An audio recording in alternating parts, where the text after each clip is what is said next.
Desde que todo esto inició, como les comentaba, nos pusimos a trabajar en conjunto con colegas de Latinoamérica para tratar de saber cuál era el cuidado que teníamos que tener para los pacientes con cardiopatías, ¿no? Entonces participé en esta elaboración de estas recomendaciones para un ecocardiograma fetal y el cuidado de los pacientes embarazadas frente a esta pandemia.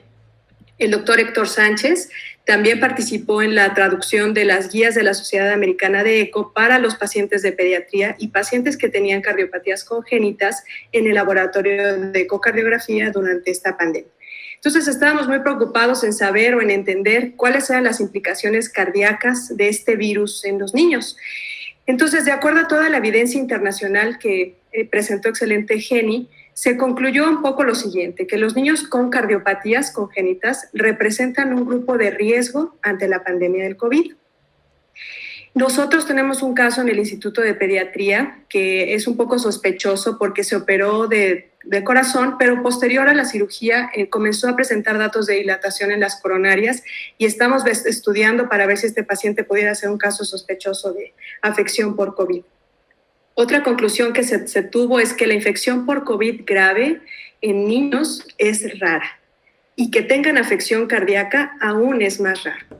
Como ya se comentó, la gran mayoría de los niños afectados con COVID están asintomáticos. A diferencia de los adultos, es raro ver a un paciente o ver las terapias intensivas llenas de pacientes intubados por COVID. Sin embargo, a principios de mayo, finales de abril, se alerta por el grupo italiano en donde se describe un primer caso de un niño de 6 meses que se diagnosticó con una enfermedad que se llama Kawasaki y que estaba positivo a COVID. Posteriormente surgen más publicaciones de grupos en Europa, del grupo italiano, del grupo de Inglaterra, de los grupos de España y de Nueva York, en donde alertan que hay un síndrome parecido al Kawasaki que se presenta asociado al COVID y entonces empiezan a ver que hay niños que ingresan a la terapia intensiva por un síndrome inflamatorio grave y que llama la atención que estos se presentan alrededor de 3 o 4 semanas después del pico.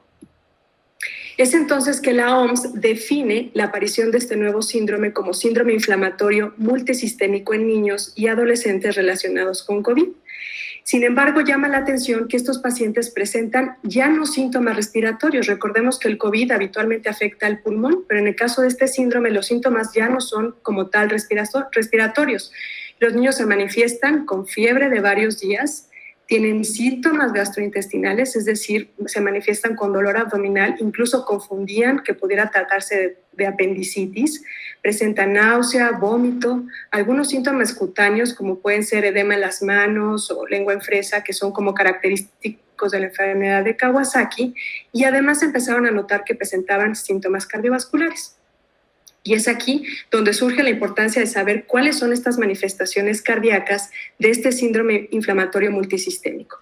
En primer lugar, las manifestaciones que más llaman la atención y que se han reportado en los diferentes grupos internacionales es la presencia de taquicardia, que es una taquicardia muy constante, incluso cuando el paciente no tiene fiebre. Otro de los datos importantes que se presentan en este síndrome son disfunción ventricular, es decir, el músculo cardíaco no trabaja bien. La función ventricular la podemos estudiar de 2 maneras, por medio de biomarcadores. Hay algunos protocolos que se han presentado últimamente en donde hay que estar tomando biomarcadores diario a los pacientes para tratar de ver cómo está la función ventricular y hacer ecocardiogramas de manera seriada. Fíjense en el video que está a la izquierda, es un ecocardiograma de un paciente en donde se ve el músculo cardíaco, que es el ventrículo izquierdo, y la contracción se ve perfecta. Ese círculo que se ve aquí abajo tiene una contracción regular, concéntrica y muy buena, a diferencia del paciente que está a su derecha, en donde vean la función es totalmente deficiente. Este paciente, si bien no es un paciente que tiene COVID, no es un niño con COVID, es un paciente que tiene una disfunción ventricular severa y que son datos que tenemos que intencionalmente buscar en aquellos pacientes que tienen síndrome inflamatorio multisistémico y tienen sospecha de alguna afección cardíaca. Otro de los puntos importantes de que se pueden presentar en este síndrome son cambios en las arterias coronarias. Las arterias coronarias son las arterias que se ven aquí en este esquema que nutren o llevan o perfunden la sangre hacia el músculo del corazón. Nosotros podemos estudiarla por medio de ecocardiograma y vemos aquí en la imagen en el centro, este circulito corresponde a la aorta y aquí vemos las dos arterias, la arteria coronaria izquierda y la derecha. Y en el caso de este síndrome se han presentado algunas alteraciones como puede ser dilatación de las arterias coronarias, que si bien ponemos aquí la imagen en zoom, podemos ver cómo esta arteria ya no es delgadita, es una arteria muy gruesa y dilatada, o bien el grupo de ingleses reportó que no necesariamente tiene que estar tan dilatada, con que brille un poco más, aquí como se ve en esta imagen, esta es la arteria coronaria izquierda, y vemos cómo hay una brillantez en la arteria coronaria, puede ser un dato sugestivo de inflamación de las arterias. Otro de los puntos importantes de manifestaciones cardíacas en el síndrome inflamatorio son alteraciones en el ritmo cardíaco, que estas la podemos estudiar claramente por un electrocardiograma. Ya se han presentado diversos tipos de alteraciones, ritmos bajos, ritmos muy altos o bien algunas extrasístoles que se tienen que vigilar. Entonces, la clínica COVID, como ven, necesita forzosamente de un manejo multidisciplinario. Pienso que el cardiólogo no es el que lleva la batuta, generalmente son el reumatólogo, el infectólogo, los que van dirigiendo cómo es el manejo y el seguimiento de estos pacientes y requiere la participación de muchos especialistas, del cardiólogo, del urgenciólogo, de los médicos que están en cuidados intensivos, cirujanos pediatras, como les digo, hay veces que confunde con apendicitis y ellos nos tienen que ayudar a descartar que no se trate de esta patología, de pediatras y de pacientes que están en cuidados intensivos. De tal manera que estos pacientes tienen que seguirse. Aún todos en el mundo se está conociendo esta enfermedad. Como les digo, apenas hace un mes se empezó a alertar a todas las sociedades de pediatría en el mundo de este síndrome inflamatorio y realmente no sabemos cuáles son las complicaciones en el corazón que pueden tener estos pacientes a mediano y a largo plazo. Entonces, un protocolo de seguimiento específico en este momento no lo hay, pero estaremos muy pendientes de cómo podrá establecerse.